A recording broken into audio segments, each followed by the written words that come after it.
The stars above the dead moon looked cold and far away. Callan Ward sat quietly inside the small observation room of the survey ship Horizon Arc, staring out into the darkness.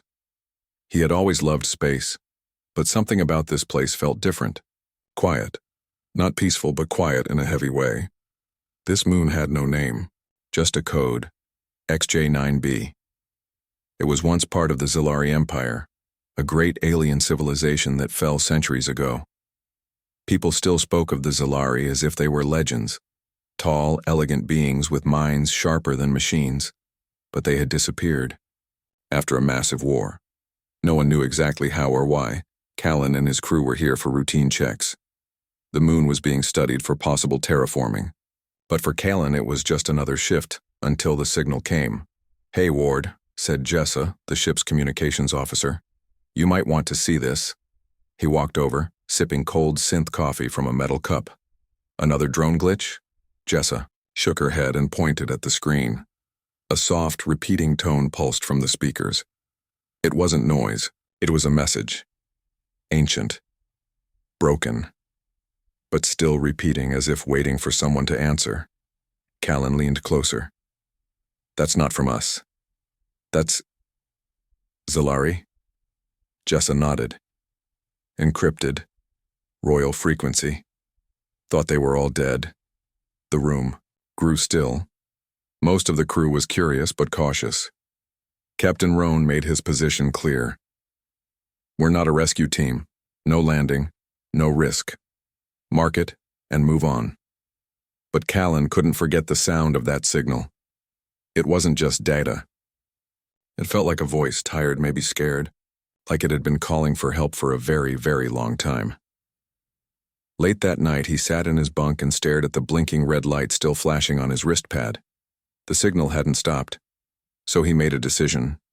The next day, he spoke to a few of the junior crew members. Not all agreed, but two offered to go with him, Jessa and a quiet mechanic named Bren. They would use a surface pod to land while the main ship stayed in orbit. "Quick in and out," Callan said. "If it's just a machine, we report. If it's someone alive, and we help." They landed in the northern part of the ruined palace, once known as Zelrathai. Now it was just a skeleton of its past.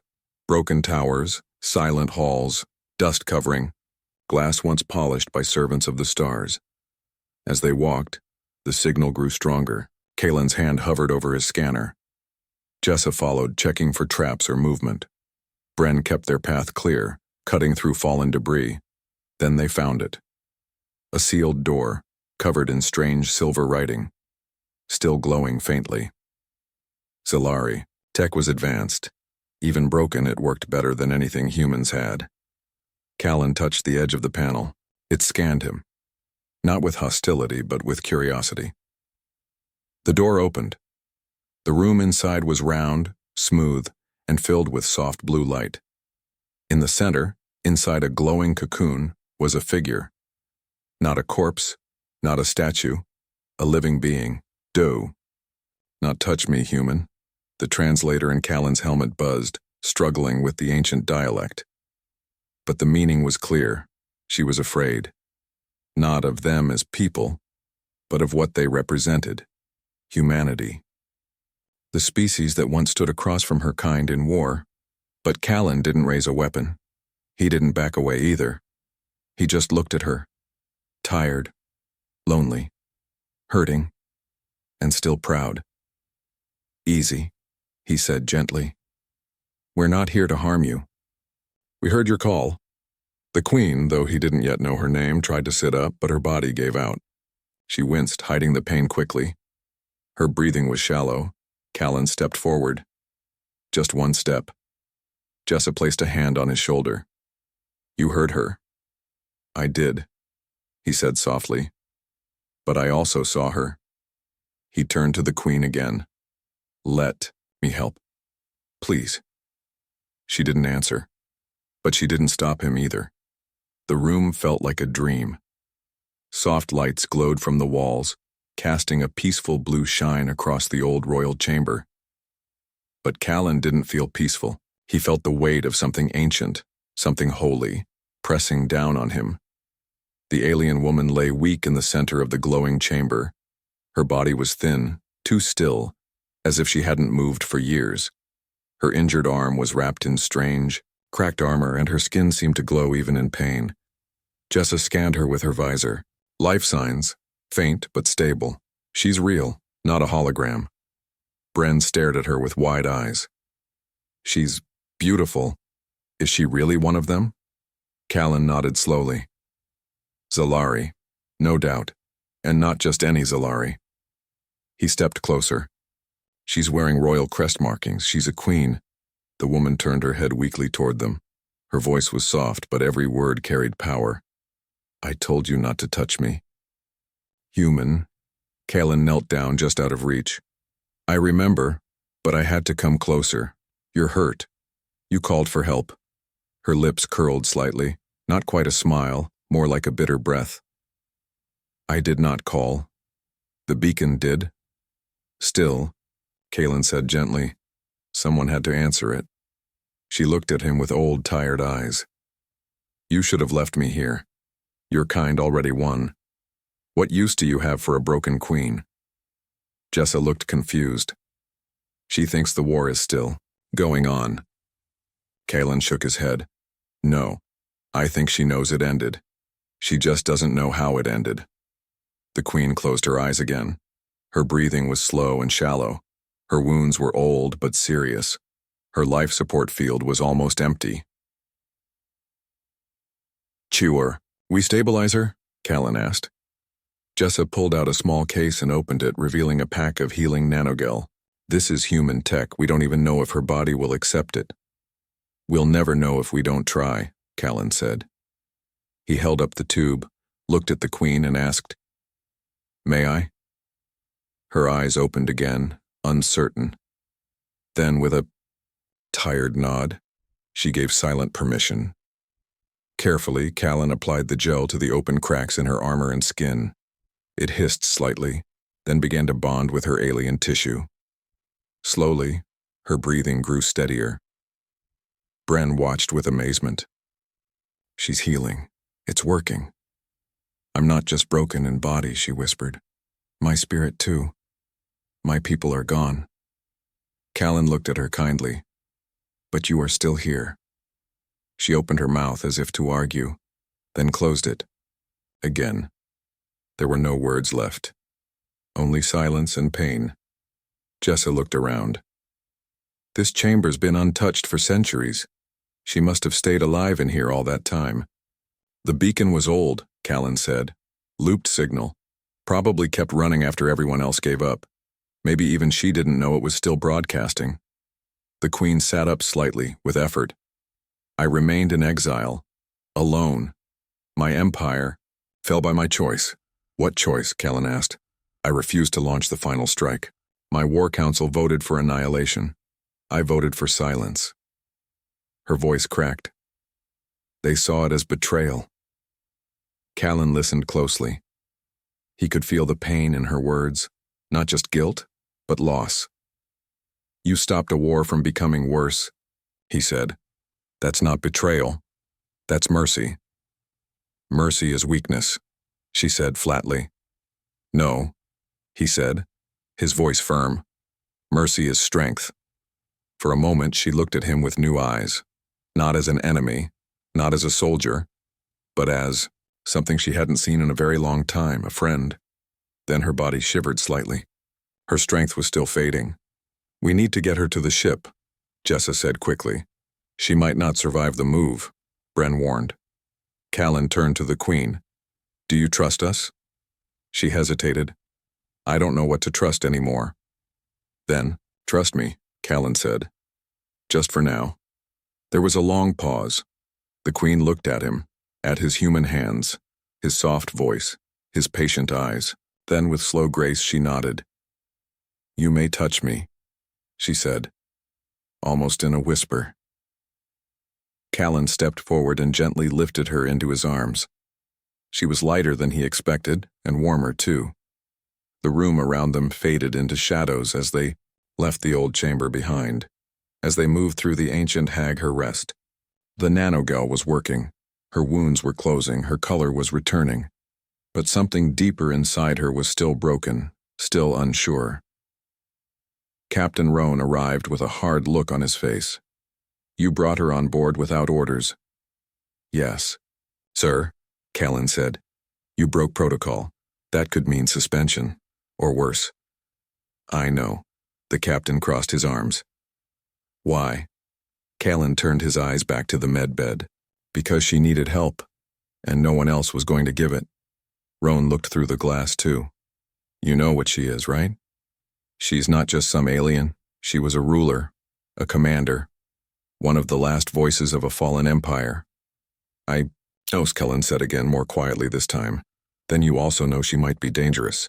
Callan thought for a moment, then answered, Everyone is dangerous when they're afraid. Roan didn't reply. After a few seconds, he gave a small nod and walked away. He didn't smile, but he didn't stop Callan either. Later that day, the Queen opened her eyes again. Callan was still there, sitting beside her with a book in his hand. Not reading, just holding it, thinking. She spoke softly, her voice weak but calmer. You stayed? I said I would. You didn't have to. He smiled a little. I know. She shifted slightly, testing her limbs. The pain was still there, but her strength was slowly returning. Why are you like this? Like what? Kind. Callan looked surprised. Is that strange? For your kind? Yes. In my time, humans were seen as wild, quick to fight, always pushing forward. He laughed quietly. That still sounds like us. She tilted her head. But you didn't push me. You waited. Callan nodded. Because sometimes pushing breaks things, and I think you've had enough of that. She closed her eyes again, but this time, it wasn't from weakness. It was peace.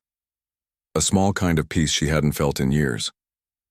I made a choice long ago, she said after a pause. The war was turning. My generals wanted to launch a final attack on Earth. A weapon that could end everything. But you didn't, Callan said. I refused. I disbanded the war fleet. I ordered silence. My council turned on me, said I was weak, said I betrayed our blood. And what do you say? I say, I was tired of death. Callan nodded slowly. Then I think you chose right. She looked at him with a quiet sadness. It cost me everything. My throne, my people, my name. You still have your life, Callan said. And now, maybe a second chance. The Queen stared at him. Why would you offer that to me? Because someone has to. If we keep holding on to old hate, we never move forward. She was silent for a while. Then slowly she said, My name is Asarai. Callan smiled. Hello, Asarai. I'm Callan Ward. She gave a tiny nod. Then I will remember your name too. Just then, the ship's lights blinked. Jess's voice came through the intercom. Callan, we've got movement down on the surface. Something woke up. Callan stood quickly. Defense systems? Maybe. Could be automatic or not. Asarai tried to sit up. If the palace core activated, then my old guardians are waking. They are programmed to destroy intruders. Which means us, Callan said grimly. I can stop them, she said, trying to stand. You're not strong enough, Callan said. I must try. If I don't, your crew could die because of me. Callan looked at her, this proud, tired queen, ready to rise for strangers. Then he nodded. We'll go together. As the surface team suited up, the queen wrapped herself in a long gray cloak. Her injuries still slowed her, but her steps were steadier now. Callan walked beside her.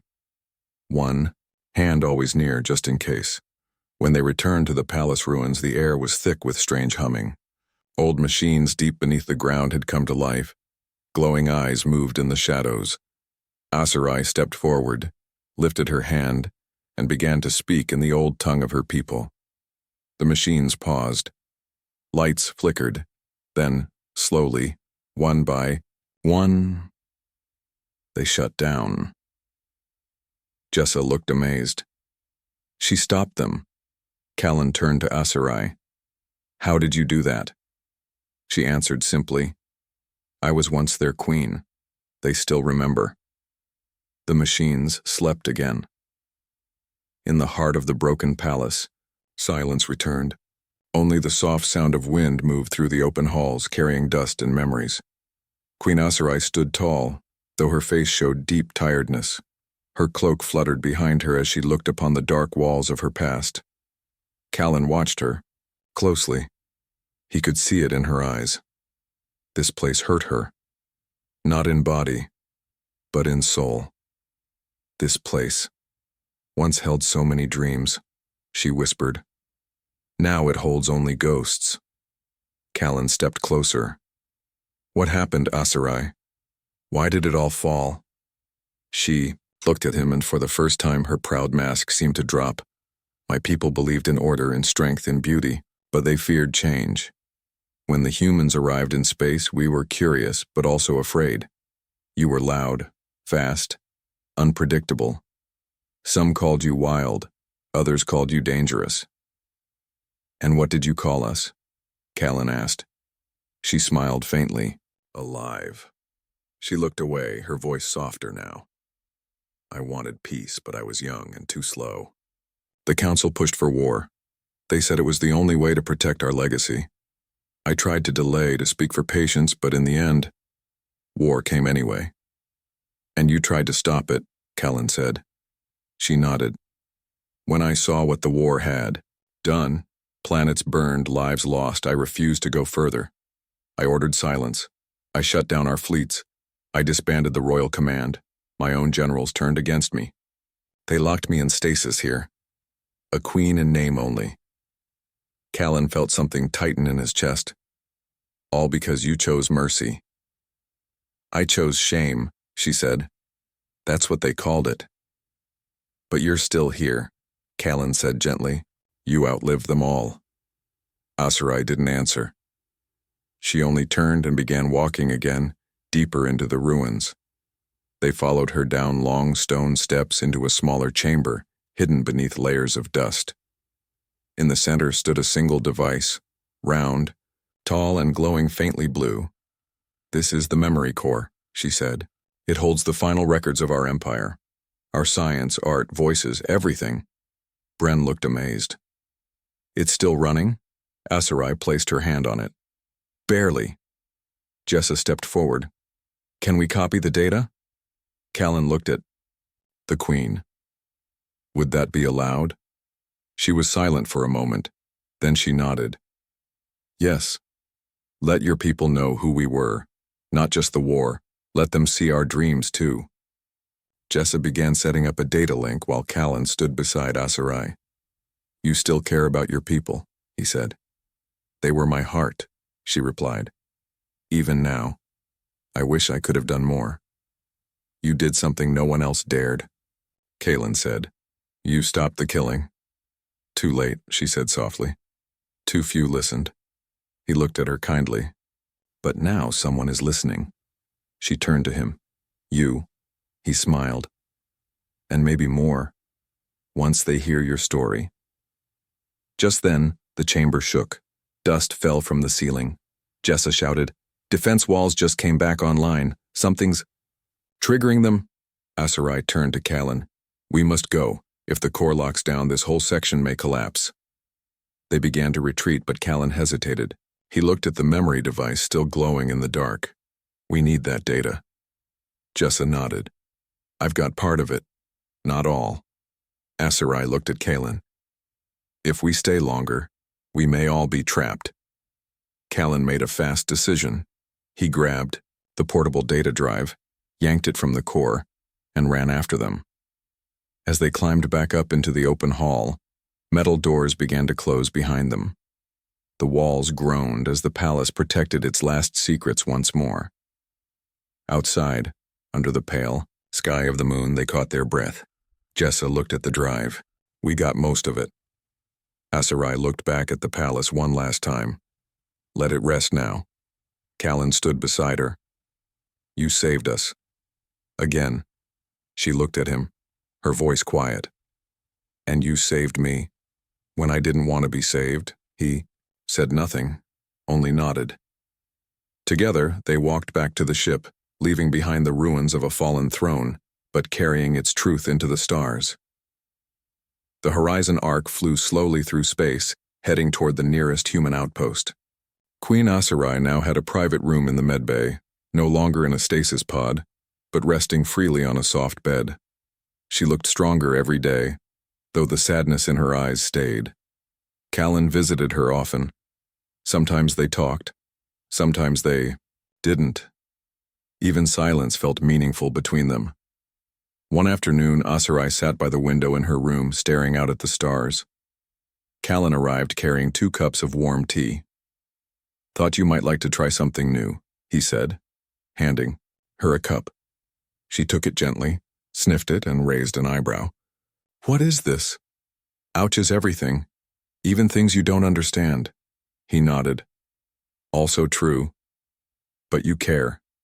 Deeply, even when you don't know why. That surprises me."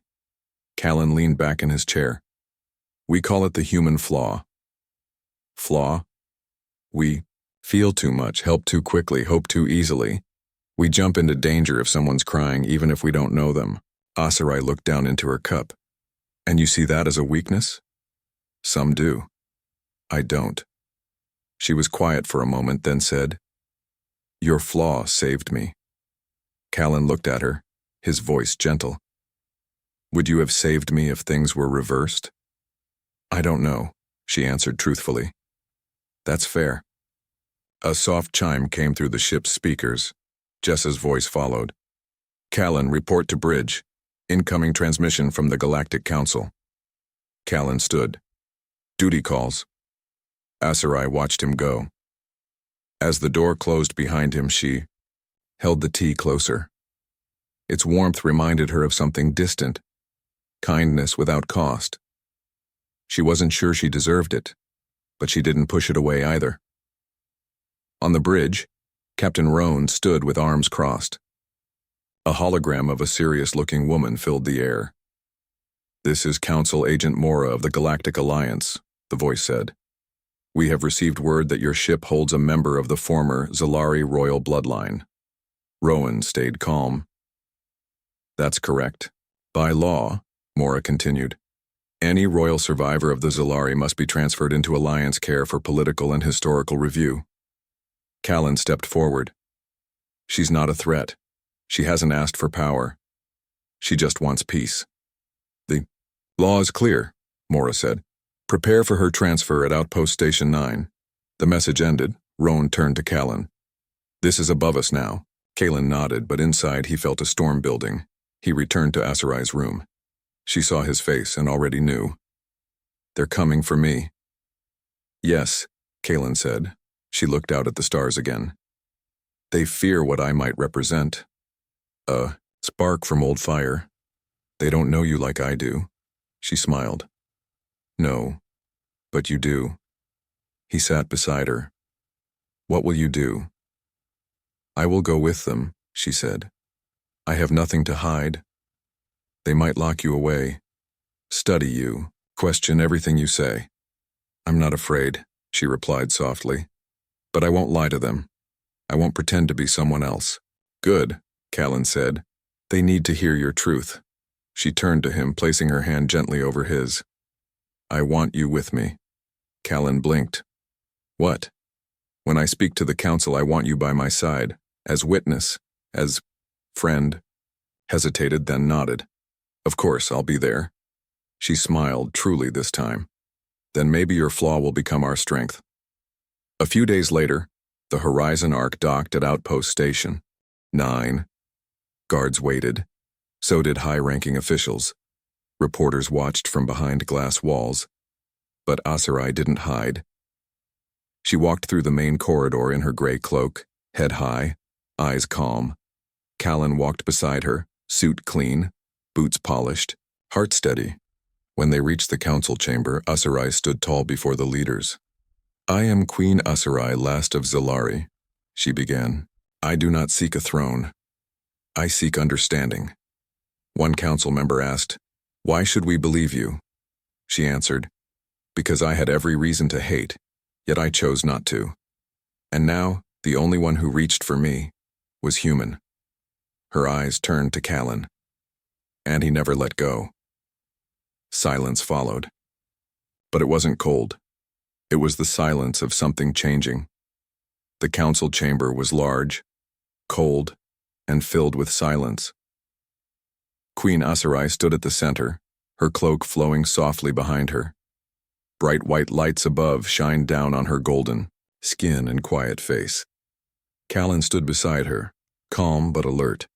He had never stood in front of so many powerful people before. But he didn't step back. He had promised Asarai, and he would keep that promise. 12 council members sat in tall seats looking down at them. Behind a glass wall, hundreds of watchers, reporters, and delegates from many species waited and listened. Asarai's voice filled the chamber. "I speak not to ask for power.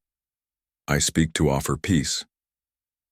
Councillor Mora, the woman from the earlier message, leaned forward. "You are the last living ruler of a fallen empire. Many remember the Zalari not for peace, but for war." Asarai met her gaze. "And I do not deny our past, but I stand here today, heard my cry, and refuse to walk away." Callan looked down, slightly embarrassed, but said nothing. She continued, "Your rules told him to leave me. Your fears told him I was dangerous, but he saw a being in pain, and he helped." Councillor Mora asked sharply, "And what does that mean for us now?" "It means," Asarai said, stepping forward, "there is still hope. If a human born generations after our war can offer kindness to someone like me, then maybe the stars can change too." The room was quiet again. But this silence was not cold. It was thoughtful. One by one, the councillors asked more questions. Asarai answered each one calmly, clearly. She spoke of the war, of the peace she tried to make, of the betrayal from her own people. She did not ask to be trusted. She asked only to be heard. After nearly an hour, Councillor Mora stood and looked directly at Callan. "And what do you say, Mr. Ward? Why should we trust her?" Callan stepped forward. His voice was steady. "I don't have fancy words. I'm not a leader or a hero. I'm just a worker on a ship. But I saw her, weak, alone, scared, and I didn't see a queen or a soldier. I saw someone who needed help." He paused. "And I'd do it again." He turned to Asarai. "Because she didn't act like a ruler. She acted like someone ready to let go of the past." Councillor Mora sat back in silence. A moment later, the council left the room to speak privately. The audience behind the glass watched closely as Callan and Asarai stood waiting. She turned to him. "Was I strong enough?" "You were more than strong," he said. "You were honest." She gave him a tired but warm smile. "Then let the stars judge me now." An hour passed before the council returned. Councillor Rowland spoke first. "Queen Asarai, by vote of the Galactic Council, we do not view you as a threat. You are not a prisoner." Callan smiled. Raylan continued. "However, your presence will cause great interest. People will want to speak with you, question you, study your knowledge." "I understand," Asarai said with a calm nod. "We will grant you sanctuary," Raylan said. "You may choose your place of residence within our protected territories." Asarai looked at Callan. "Then I choose Earth." The council raised their eyebrows. "You wish to live among humans?" Mora asked. "Yes," Asarai said clearly.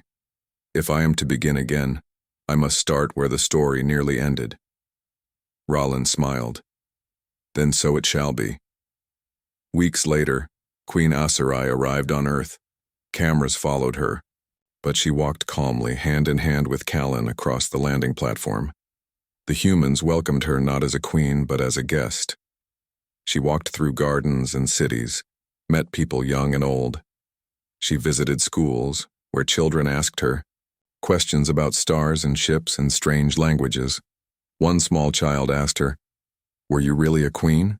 She smiled. "Once, but now I am simply Asarai." The child giggled. That's a pretty name. Asarai laughed too. For the first time in many years, her laughter felt light. One evening, Callan and Asarai sat on a hill looking up at the night sky. The stars were quiet, peaceful. "Do you miss it?" Callan asked. "The palace, the crown?" She shook her head. "No, I have everything I need now." He smiled. "Even with this flawed human beside you?" She looked at him gently. "It was your flaw that saved me, Callan. Never forget that." And above them, the stars kept shining, witnesses to an old war, and now, to a new peace. Spring on Earth was gentle that year. The skies above New Geneva were clear, and the tall silver trees in the garden swayed slowly in the breeze. Birds sang softly in the distance, and the scent of blooming flowers filled the air. Asarai stood under a wide archway made of stone and glass, her eyes on the crowd gathering ahead. People of all kinds were waiting. Humans, aliens, students, scientists, even artists. Cameras floated quietly in the air, recording the moment. She was not dressed in robes or armor today. No crown, no jewels. Just a simple gray cloak and soft white clothing beneath. Callan stood beside her wearing his usual uniform, slightly cleaner than normal. "You don't have to do this if you're not ready," Callan said, peeking in the present. "Long ago, I ruled a great empire," she said gently. "I stood in halls built from starlight and gave commands that shaped worlds, but in the end I stood alone. The people listened closely. I made a choice. I chose not to continue the war between my people and yours. That choice cost me everything. I lost my crown, my home, and my people." She paused. The wind moved through the trees. "And yet I gained something far greater," she continued. "I gained understanding. I learned that true strength is not found in power or pride, but in kindness, in mercy, and in courage that asks for nothing in return." She turned slightly to look at Callan. "This human, Callan Ward, taught me that. He gave help when I had no power. He showed care when I offered only fear. And through his actions I learned that even after war, even after centuries, hope still lives." The crowd was quiet, moved. Some smiled, some wiped their eyes. "I do not stand here today as a queen," Asarai said. "I stand as someone who once believed that difference meant danger. But now I know. Difference can also mean strength. Together, we are more than what we were." She stepped down from the stage as the people began to clap softly, then louder, filling the garden with the sound of welcome. Later that day, Callan and Asarai walked beside the lake near the research center. The sun was low, casting gold light across the water. "You spoke well," Callan said. "I spoke the truth." "Asarai," replied. He nodded. "Do you ever miss your old life?" "Sometimes," she admitted, "but not the throne, not the silence." She bent down to touch the surface of the water, her fingers making ripples. "Now people speak to me not because they must, but because they want to. It is strange and beautiful." Callan smiled. "That's Earth for you, strange and beautiful." They walked on. People greeted Asarai as they passed. Some shy, some curious, some bold enough to ask questions. She always answered with kindness. To many, she was a symbol of change, a bridge between two civilizations, a reminder that peace is not weakness and mercy is not failure. To Callan, she was simply Asarai, and to her, he was the one who saw her when she was broken and stayed. Listen with open hearts. Then yes, maybe they will return. And this time, not as rulers, but as friends. They sat quietly for a while, just watching the stars. Then Asarai said softly, "You never asked me why I told you not to touch me that day." Callan looked at her. "No. I figured you'd tell me when you were ready." She smiled gently. "I was afraid, not of harm, but of hope. I thought if I let someone close, I would break again." "But you didn't," he said. "No," she replied. "You didn't let me. They both laughed quietly, and far above them the stars watched, not as distant eyes, but as witnesses to something new, the beginning of peace between hearts that once stood across a battlefield.